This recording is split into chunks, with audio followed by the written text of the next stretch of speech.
Hello, my name is Tristan, and welcome to my page, The Power of Tomorrow.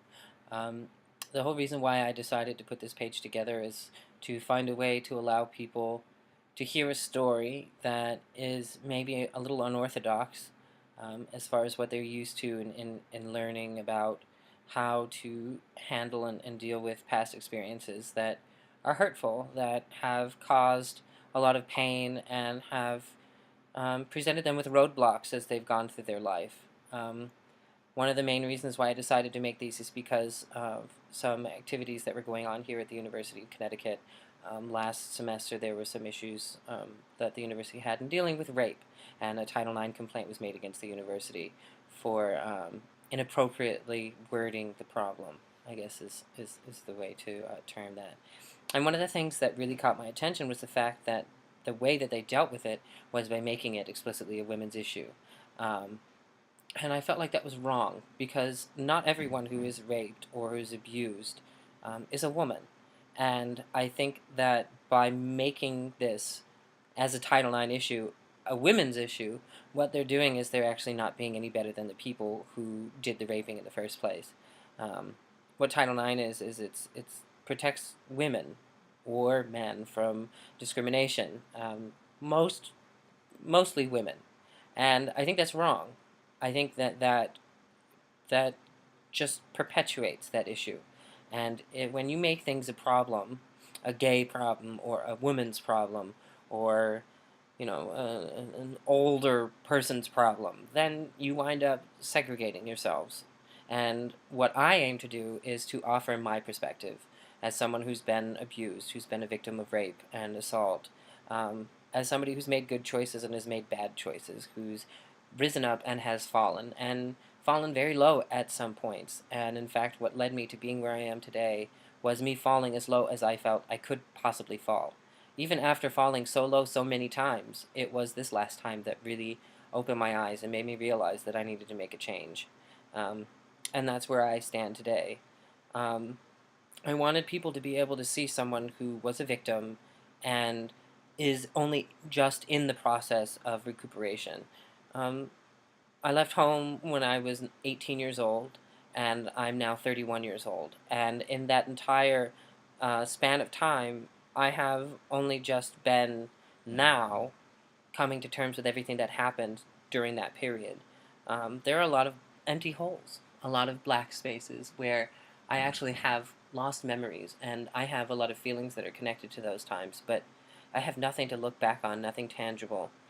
And I am constantly struggling with trying to understand the feelings that I have sometimes and trying to understand where my motivation is in being so defensive. And the truth is that I've built such high walls in this entire time since the things that I've experienced that even now I still find myself struggling. And I have support, but it's hard to really recognize the support system that I have as being truly there for myself.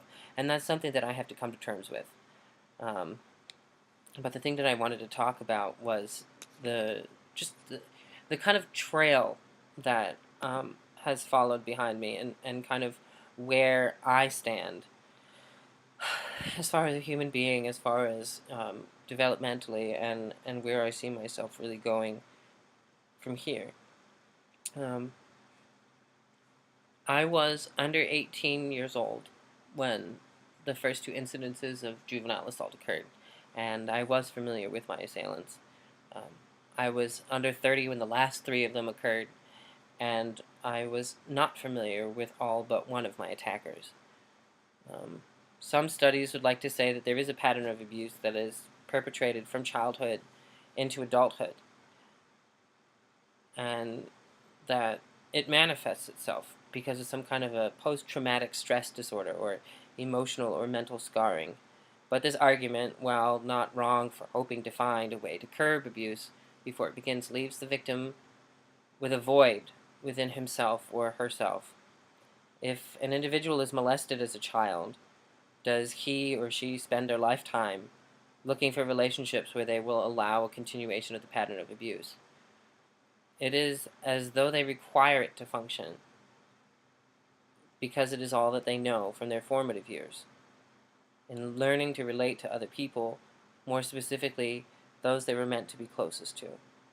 The emotional and mental abuse that I have experienced has started when I was very young, but did not involve physical abuse. I know that my father was unfaithful, and on several occasions, I remember being witness to the abuse that he inflicted on my mom. It had been implied that between domestic altercations between my mother and father, myself and two of my sisters came. Um, I had lived with the idea that I was an accident. My mom's never told me this, and in fact, if I asked her or told her that, she would deny it herself. My mother's not that kind of person. She loves me unconditionally. She always has. She's always accepted me, and for that, I'm truly blessed, and I'm very grateful. Um, but I do know it is true, and that's because of her relationship with my father, and of course my own relationship with my father. I know that if they had not had children, they may have stayed married longer. Although, as an adult, I can see the character flaws in my father, and I have seen them in my mother. As much as I love her, I do wish she was a stronger person, and I wish that she had the strength to really speak her mind and step out on her own. But I recognize that neither were a suitable match, and they were tied together on borrowed time. My father was remarried twice, most recently this last year, and my mom came close with the father of my two youngest sisters, but to this day she just remains single. I grew very close to the man, the father of my two youngest sisters, and I, even to this day, I consider him to be my stepfather. I consider him to have acted more as a father than my own biological father. Um, I talk to Michael still, and even though the relationship that he had with my mother didn't work out, I know that there were extenuating circumstances, and I feel like he and I have a great bond because we do have more in common than maybe we knew we would in the beginning of our relationship. But certainly now, when I look at him and when I talk to him, I see him as an adult on equal footing with me, and I would never judge him for anything, any more than I would judge my own mother. Um, my my father did remarry, and as a result, made it very clear in his behavior um, that he didn't recognize us as his children, that he didn't have a family before this marriage, and so I decided to take it upon myself to change my name. My birth name is Jay Michael Chaig, um, and I changed my name to Tristan Michelle Sauvageau. Um, I chose those names because they're all names that are connected to my family. So on my mother's side, so that allows me to have a connection with the only side of my family that's ever taken the time to get to know me and to be a part of my life. I, I know virtually nothing about my father's family. I do know that his mother was chronically mentally ill, um, that she was constantly being put in homes and she was constantly running away from them. She would find her way back to her family and she would either hit them or make them sick in some way, some kind of food poisoning or whatever, and she'd wind up getting put back in a home. And um, I know that my father's father was a very sensitive person. I used to visit him, and he just became so nervous as I got older that he just stopped talking to us altogether. Um, but almost immediately after my second sister was born, my sister Megan, he underwent a vasectomy to prevent any more kids. I was born on April 4th, 1982. Katie was born on September 20th, 1983, and Megan was born not more than a year after that on April 18th.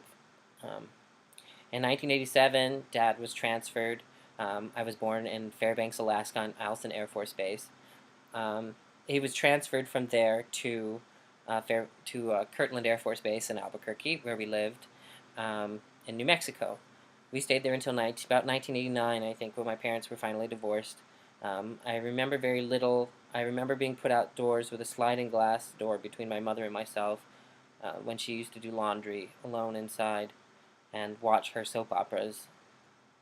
I don't really know what was going on through Mom's mind when I was a child. I've never really asked her, and I don't know that I would because I don't feel like that's my place. Um, but I feel like there was something that was going on that was a very deep, deep hurt, and I think that it's something that she carries even to this day. I remember the most personally traumatic event in that year was definitely the loss of my best friend. It was a small blue wind-up penguin, and I remember I wanted to see him swim, and we lived in the desert, and I thought the most logical place to witness this feat was in the bathroom, and I proceeded to put him in the toilet, and ugh, I I I I I can't even put into words how devastated I was. I looked at this poor little toy and I thought to myself, what is a lonely penguin to do without waves to pedal kick in? And I I looked at his legs and I remember thinking, why are his legs, they're bound together. He has no freedom between his ankles, and so I pulled apart his legs and he just stopped kicking and he wouldn't work anymore. So I decided I was going to go ahead and make the waves and still be able to watch him swim, hopefully. And as I flushed the toilet, I was petrified as I watched him just swirl down. He just went down, down, down, down, down, and then eventually disappeared. And I was devastated.